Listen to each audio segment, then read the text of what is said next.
呢個一木349尺，32.4個平方嘅兩房單位。咁呢個兩房單位咧，入到去咧門口咧就已經係做好晒啦，大門啦，咁我設計有個鏡啦，咁入到嚟咧就係一個開放式廚房。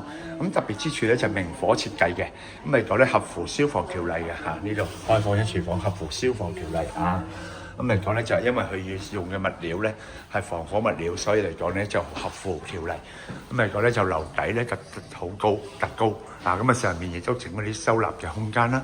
咁呢邊咧就大家睇到啦，其實就隱藏式嘅一個雪櫃啦。咁感覺家居嚟講咧更加美觀啦。咁啊好多收納嘅空間。咁呢邊嚟講咧亦都有洗衣機，一應俱全嘅啦，唔需要裝修就可以入住，添置家私或者唔使裝修唔使做乜嘢就可以放租。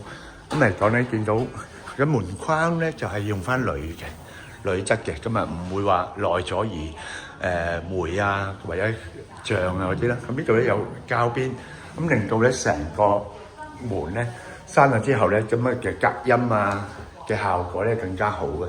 咁呢個門鎖咧亦都係見到精心設計咁係恒基嘅一個品牌㗎嚇。咁跟住咧就電掣啦都比較新式嘅，樓底夠高。咁跟住咧頭先有間客房啦，另外睇翻主人房。咁主人房咧其實比客房咧會大啲。咁嚟講咧就樓底都好高嘅嚇。落地大玻璃。